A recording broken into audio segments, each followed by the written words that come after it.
দেখে নেব 4টি পেপারের নমুনা প্রশ্নপত্র। তোমাদের সামনের 17 তারিখ অর্থাৎ মঙ্গলবার এই যে সিসি 13 পেপারের যে পরীক্ষা রয়েছে, সেই পরীক্ষার প্রশ্নপত্রে যে প্রশ্নগুলো থাকবে সেখানে এই প্রশ্নগুলো থাকার সম্ভাবনা অনেকটা বলে আমি মনে করছি। দেখে নাও। ছোট প্রশ্ন 15টি। তিলক সম্পাদিত একটি পত্রিকার নাম, বাংলার একটি বিপ্লবী সংগঠনের নাম, কে মুসলিম লীগ প্রতিষ্ঠা করেন, হিন্দুস্তান গদর পার্টি কার দ্বারা কবে প্রতিষ্ঠিত হয়, হিন্দু মহাসভার একজন গুরুত্বপূর্ণ নেতার নাম লেখো, লখনৌ চুক্তি কবে স্বাক্ষরিত হয়েছিল, মাউন্টব্যাটেন প্ল্যান কবে স্বাক্ষরিত হয়েছিল, ইন্ডিয়া উইন্স ফ্রিডম বইটির লেখক কে, স্বাধীন ভারতের প্রথম প্রধানমন্ত্রী কে ছিলেন, বঙ্গভঙ্গ কবে রদ হয়, হিন্দ স্বরাজ্যের রচয়িতা কে, ভারতীয় জাতীয় কংগ্রেসের প্রথম মহিলা সভাপতি কে ছিলেন, পাকিস্তান প্রস্তাব কবে গৃহীত হয়েছিল, প্রার্থনা সমাজের প্রতিষ্ঠাতা কে, নীল দর্পণ বইটির লেখক কে। তো এই যে 15টি প্রশ্ন দিলাম, হতে পারে ওই প্রশ্নপত্রে 17 তারিখের প্রশ্নপত্রে এই প্রশ্নগুলি অন্যান্য দাগে রয়েছে, কারণ এই প্রশ্নগুলি তোমাদের এবছরের জন্য অত্যন্ত গুরুত্বপূর্ণ। তো এবার আমরা 5 নম্বরের যে প্রশ্নগুলো লিখতে হয়, তোমাদেরকে 8টা থাকে, সেখান থেকে 4টে উত্তর করতে হয়। তো আমি যে প্রশ্নগুলো রেখেছি দেখো, হয়তো এই প্রশ্নগুলি সেখানে থাকবে। হয়তো তেভাগা আন্দোলনের গুরুত্ব আলোচনা করো, ক্যাবিনেট মিশন সম্পর্কে সংক্ষিপ্ত টিকা লেখো, সেফটি ভাল্ব তথ্য সম্পর্কে টিকা লেখো, ভারতের জাতীয়তাবাদী আন্দোলনে গদর পার্টির তাৎপর্য আলোচনা করো, মহারানীর ঘোষণাপত্রের তাৎপর্য ব্যাখ্যা করো, মাউন্টব্যাটেন পরিকল্পনা সম্পর্কে টিকা লেখো, স্বদেশী ও বয়কট বলতে কী বোঝো, হোমরুল আন্দোলন সম্পর্কে সংক্ষিপ্ত টিকা লেখো। তো এই 8টি প্রশ্ন এখানে থাকছে। আশা করি এই 8টি প্রশ্ন থেকেই কিন্তু তোমাদের পরীক্ষায় প্রশ্নগুলো আসবে। এবার দেখে নেব বড় প্রশ্ন 10 নম্বরের যেগুলো, এখানে 6টি প্রশ্ন থাকে, সেখান থেকে 3টে তোমাদের উত্তর করতে হয়। তো এখানে প্রথম প্রশ্ন রয়েছে, ভারতীয় রাজনীতিতে চরমপন্থী আন্দোলনের উদ্ভব ও বিকাশ আলোচনা করো, ভারতীয় জাতীয় কংগ্রেসের প্রারম্ভিক পর্বে অর্থাৎ নরমপন্থীদের কার্যকলাপ মূল্যায়ন করো, সংসদীয় গণতন্ত্রের উদ্ভবে নেহেরুর অবদান কী ছিল, ভারতের দলিত আন্দোলনের উপর একটি প্রবন্ধ লেখো, আইন অমান্য আন্দোলনের গুরুত্ব ও সীমাবদ্ধতা সংক্ষেপে আলোচনা করো, দুই মহাযুদ্ধের মধ্যবর্তী সময়ে ভারতীয় কৃষক আন্দোলন ও জাতীয়তাবাদী রাজনীতির সম্পর্ক নির্ণয় করো। তো এই গেল সিসি 13 নমুনা প্রশ্নপত্র। এবার দেখে নেব সিসি 14, এটি তোমাদের পরীক্ষা হবে 19শে জুন অর্থাৎ বৃহস্পতিবার। তো তোমাদের সেই প্রশ্নপত্রে এই প্রশ্নগুলো থাকার সম্ভাবনা অনেকটাই বলে আমি মনে করি। দেখে নাও 15টি ছোট প্রশ্ন প্রথমে দেখে নাও।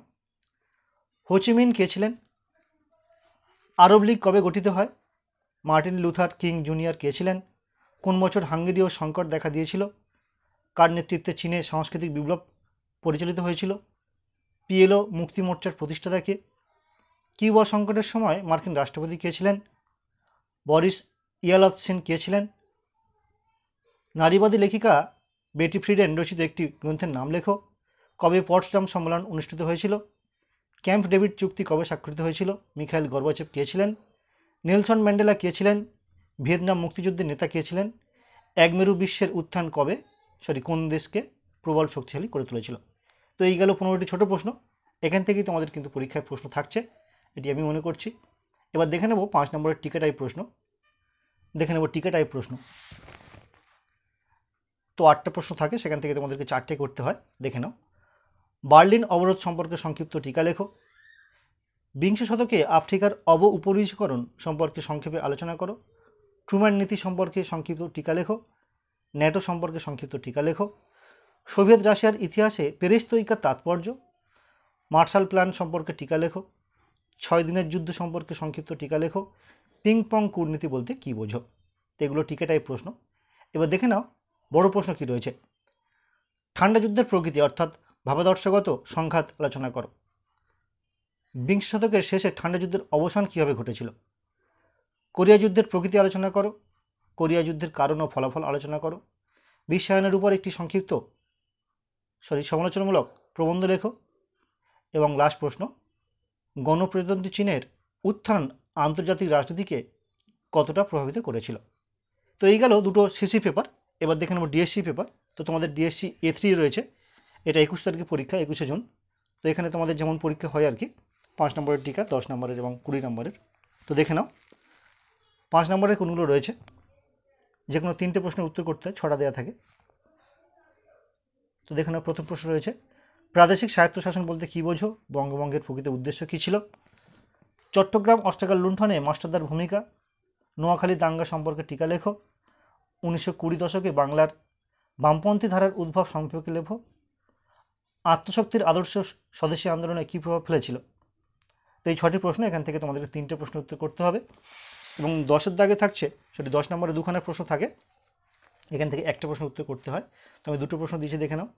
1930-এর দশকে সুভাষচন্দ্র বসুর সঙ্গে জাতীয় কংগ্রেসের সম্পর্ক লেখো এবং কৃষক প্রজা পার্টির উদ্ভব ও বিকাশ সংক্ষেপে আলোচনা করো।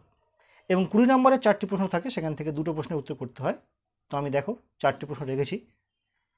বাংলায় নমশূদ্র আন্দোলন সম্পর্কে আলোকপাত করো। বাংলায় তেভাগা আন্দোলনের উদ্ভব ও বিকাশ আলোচনা করো। বিংশ শতকের প্রথম দশকে বাংলায় বিপ্লবী জাতীয়তাবাদের উত্থানের কারণসমূহ আলোচনা করো। বিংশ শতকের প্রথমার্ধে বাংলায় নারী আন্দোলনের বৈশিষ্ট্যগুলো আলোচনা করো। তো এই গেল ডিএসসি A3 পেপারের। এবার দেখে নেব ডিএসসি B3, তোমাদের যেটা পরীক্ষা হবে সম্ভবত 23শে জুন, সোমবার। তো দেখে নাও সেই পেপারের, অর্থাৎ হিস্ট্রি অফ জাপান, এই পেপারের নমুনা প্রশ্নপত্র। আশা করছি এই প্রশ্নগুলি তোমাদের ওই দিনকে ওই পেপারের প্রশ্নপত্রে থাকবে বলে আমি মনে করছি। তো প্রথমে টিকাটাই প্রশ্নগুলো দেখে নাও। মেইজি জাপানে আধুনিক শিক্ষা ব্যবস্থার প্রবর্তনে গৃহীত পদক্ষেপগুলি আলোচনা করো। জাপানের ইতিহাসে 1853 সালের গুরুত্ব বা তাৎপর্য। প্রাক পুনঃস্থাপন জাপানে সামুরাই সেনের ভূমিকা আলোচনা করো। আধুনিক জাপানে ধনতন্ত্রের বিকাশে জাইবাৎসুর অবদান আলোচনা করো। পোর্টসমাউথের সন্ধি চুক্তির শর্তাবলীগুলি কী ছিল? 1858 সালের স্বাক্ষরিত হ্যারিস চুক্তির শর্তাবলীগুলি আলোচনা করো। এবার দেখে নেব 10 নম্বরের 2টি প্রশ্ন। এখানে 2টি প্রশ্ন দেখো, মেইজি পুনঃস্থাপন কি জাপানে আধুনিক যুগের সূচনা করেছিল? এবং 2 নম্বর প্রশ্ন হচ্ছে, বিংশ শতকে রুশ জাপান যুদ্ধের তাৎপর্য আলোচনা করো। এই প্রসঙ্গে একটা কথা বলি, তোমাদের কিন্তু এই ডিএসসি B2টা, অর্থাৎ জাপানের ইতিহাসটা অনেকটা টাফ বলে মনে হলেও এখানে কিন্তু সিলেক্টিভ কিছু প্রশ্ন করা যায় এবং কিছু প্রশ্ন ঘুরিয়ে ফিরে লিখলে কিন্তু সবকটা প্রশ্নের উত্তর করে দেওয়া যায় বা করা যায়। যেমন দেখো, একটা প্রশ্ন রয়েছে 1868 সালের সনদভুক্ত শপথপত্র মেইজি জাপানের রাজনীতিকে কোনো পরিবর্তন এনেছিল? এই প্রশ্নের উত্তরটা কিন্তু এখানে যে প্রশ্নগুলো দেওয়া রয়েছে, অর্থাৎ কী কী পদক্ষেপ নেওয়া হয়েছিল বা কী কী সংস্কার করা হয়েছিল, এই একাধিক প্রশ্নের উত্তর করলে কিন্তু সেটা কভার হয়ে যাবে। যাই হোক, পরবর্তী প্রশ্নগুলো দেখে নাও। 10 নম্বরে 2টো প্রশ্ন দিলাম, এবার 20 নম্বরের থাকছে 4টি প্রশ্ন। 4টির মধ্যে তোমাদের দুটো প্রশ্নের উত্তর করতে হবে। দেখে নাও কোন 4টি প্রশ্ন। এই 4টি প্রশ্ন: মাঞ্চুরিয়া আক্রমণ, রাষ্ট্রের উদ্যোগ, শগুনতন্ত্রের পতন এবং সংবিধান।